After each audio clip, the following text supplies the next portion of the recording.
কিছুদিনের ভিতরেই টের পাবা আমার সঙ্গে যুদ্ধ করেছে নমরুদ, আমি কেমনি তাকে শায়েস্তা করব। আমার ভাইরা ইব্রাহিম ডাক দিয়া কয় নমরুদ, আমার আল্লাহ তোকে বদলা নিবে, আল্লাহর এমন গজব আসবে তুই ধ্বংস হবি, তোর জাতি ধ্বংস হবে, তোর সঙ্গে যারা ছিল তোর সৈন্য বাহিনী ধ্বংস হবে। নমরুদ তখন মুচকে হাসে, আটল করে ডাক দেয়া কয়, খেলা তো খেলায় ফেলছি, তোমার আল্লাহ তো পারে নাই। ইব্রাহিম খলিলুল্লাহ শুধু চুকির বাণী ছাড়ে। বেশ কিছুদিন চলে গেল, হঠাৎ করে আল্লাহ রাব্বুল আলামিন জানা দিয়েছি, ও ইব্রাহিম আজকেই তো চূড়ান্ত খেলা, চূড়ান্ত পর্যায়ের খেলা হবে, ফাইনাল খেলা হবে, আমার কসম আসবে, আমার কসম নমরুদকে স্পর্শ করবে। ইব্রাহিম খলিলুল্লাহ জানায়া দিলেন, নমরুদ এবং তার সৈন্যবাহিনী যারা ছিল সবাই শুধু টন করতেছে, একটা মাঠে চলে গেছে। ইব্রাহিম খলিলুল্লাহ আল্লাহকে কেমন ভালোবাসি, এই পৃথিবীতে আল্লাহ যত নবী রাসূল আল্লাহ পাঠিয়েছে, আমার ভাইয়েরা নবী রাসূল গণের ভিতরে আপনারা আমার নবী হলেন হাবিবুল্লাহ আর ইব্রাহিম হলেন খলিলুল্লাহ। খলিলুল্লাহ বলা হয় যে বন্ধুর জন্য নিজের জীবনের যা কিছু আছে সব কিছু উৎসর্গ করে বন্ধুর ভালোবাসা প্রকাশ করে। ইব্রাহিম আল্লাহর ভালোবাসা প্রকাশ করার জন্য সন্তান কোরবানি করেছে, আগুনে জাপ দিয়েছি। এমনকি ইব্রাহিম খলিলুল্লাহ আল্লাহর ভালোবাসার জন্য আমার ভাইয়েরা স্ত্রী সন্তানকে পর্যন্ত মরুপ্রান্তরের ভিতরে তিনি বিসর্জন দিয়েছি। আর হাবিবুল্লাহ বলা হয় এমন বন্ধু যাকে আল্লাহ নিজে ভালোবাসে, আল্লাহ তার বন্ধু। আপনার আমার নবীকে এত মহব্বত করে, নবী কষ্ট পায়, আল্লাহ নবীকে সান্ত্বনা দেয়, নবীকে সান্ত্বনা দেয়, নবী আঘাত পেলে আমার আল্লাহ খুশি করে। কিন্তু খালিল তো এমন বন্ধু যে তার বন্ধুর জন্য সব কিছু কোরবানি করতে প্রস্তুত হয়। ভাইরা আমার ইব্রাহিম খলিলুল্লাহ আকাশের দিকে হাত উঠায় কয়, প্রভু গো, ও প্রভু। ইব্রাহিম ডাক দিয়া কয়, আল্লাহ নমরুদ বুঝি তোমাকে হত্যা করে ফেলছে। আল্লাহ বরদাস্ত হয় না, জমিন থেকে তীর মারলো। আল্লাহ তোমার কারিশমা বুঝলাম না, তোমার হিকমত বুঝলাম না, তীরের মধ্যে আল্লাহ রক্ত লাগায় দিয়েছে। ইব্রাহিম তো টন করতে শুরু করছে। আল্লাহ ডাক দেয়া কয়, ও ইব্রাহিম আমি আল্লাহ এত তাড়াতাড়ি ধরি না, ধরলে কিন্তু ছাড়ি না। হ্যাঁ ইব্রাহিম,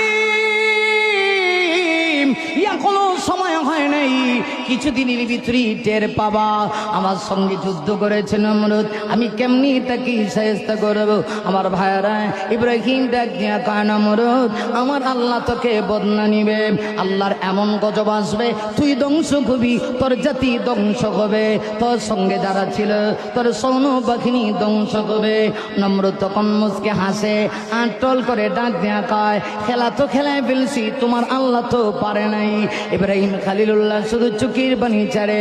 বেশ কিছুদিন চলে গেল, হঠাৎ করে আল্লাহ রাব্বুল আলামিন জানা দিয়েছি, ও ইব্রাহিম আজকেই তো চূড়ান্ত খেলা, চূড়ান্ত পর্যায়ের খেলা হবে, ফাইনাল খেলা হবে, আমার কসম আসবে, আমার কসম নমরুদকে স্পর্শ করবে। ইব্রাহিম খলিলুল্লাহ জানায়া দিলেন, নমরুদ এবং তার সৈন্যবাহিনী যারা ছিল সবাই শুধু টন করতেছে, একটা মাঠে চলে গেছে, একত্রিত হয়ে গেছে সবাই, প্রত্যেকের হাতে অস্ত্র শস্ত্র সব কিছু নিয়ে সুসজ্জিত। আমাকে বিশাল বড় উঠের বাহিনী নিয়ে নমরুদ কোলে এক মাটির ভিতরে চলে আসছে। ইব্রাহিম অপেক্ষায় আছে। হঠাৎ করে ইব্রাহিম খলিলুল্লাহ তাকায় দেখে আকাশ থেকে খন্ড খন্ড ধোঁয়া আসতেছে। ধোঁয়া, সুবহানাল্লাহ জোরে কোন, আরো আসতে কোন সুবহানাল্লাহ।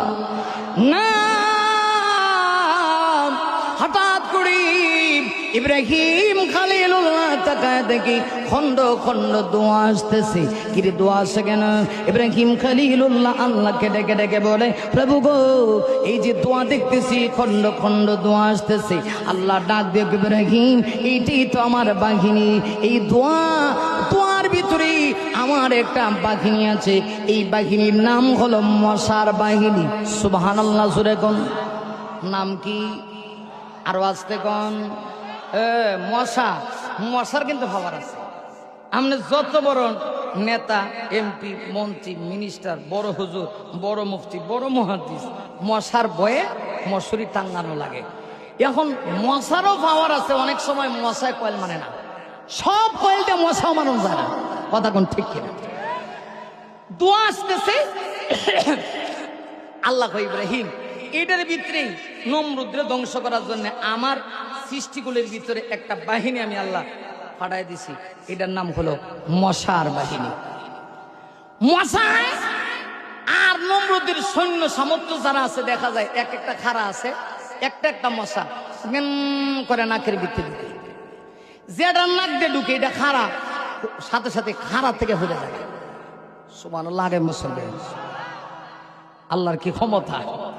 ল্যাংরা মশা নমরুদের নাকের ভিতরে ল্যাংরা মশা নাক দেখে ঢুকা মাথার ভিতরে ঢুকছে, ঢুকে মগজে গিয়া জ্ঞান যেমনে জ্ঞান মাত্র আমাকে শান্তি দেওয়ার জন্য দুই সাইডে দুই জুতা লয়া দুই হাতে মাথা বরাবর মারবা, এটা তোমার দায়িত্ব। এখন তার দায়িত্ব পালন করে দুই সাইডে দুই হাতি জুতা নিয়ে নমরুদের মাথা বরাবর জুতা মারে। মারতে মারতে এক পর্যায়ে ওই লোকটা যাকে সে নিয়োগ দিয়েছে ডেকে ডেকে বলে, বাদশাহ নামদার, এই দায়িত্ব আমি আর পালন করতে পারবো না, এটা আমার দ্বারা সম্ভব না, আর কত জুতা দিয়ে বাইরাইমু, এই চাকরি আমি করতে চাই না। তাহলে এখন কিভাবে শান্তি পাবো? বাদশাহ নামদার, শান্তি পাওয়ার জন্য চূড়ান্ত ব্যবস্থা আমি করে ফেলছি। কয় কি? কয় আমার ঘরের ভিতরে একটা মুগুর আছে, ছোট্টবেলা দেখেছি ঘরের ভিতরে যে সিটকারি লাগাইতো, দরজা লাগাইতো, বড় মুগুর। কয় মুগুর দেই না, আপনার মাথার মধ্যে বাড়ি দিব, আপনি শান্তি পাইবেন।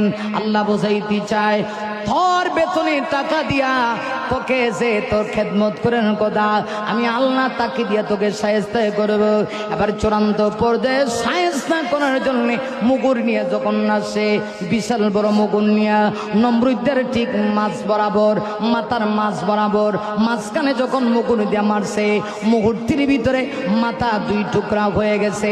মশা জ্ঞান করে বের হয়ে কয়, ওকে আল্লাহ হাফেজ, তুমি থাকো, আমি যাই, কারণ আমি এসেছিলাম তোমার মতো খোদাদ্রোহীকে আমি শায়েস্তা করার জন্য। ভাইরা আমার, তাহলে বোঝা গেল এই পৃথিবীর ক্ষমতা চিরস্থায়ী না, ক্ষমতা আজকে আছে কালকে নেই, আসল ক্ষমতার মালিক একমাত্র আমার আল্লাহ। এই জন্য আল্লাহ রাব্বুল আলামিন আমি যে আয়াতি কারিমা তেলাওয়াত করেছি, ওই আয়াতের ভিতরে আল্লাহ রাব্বুল আলামিন ডাক দিয়া বলেন, কুলিল্লাহুম্মা মালিকাল মুলকি তুতিল মুলকা মান তাশা।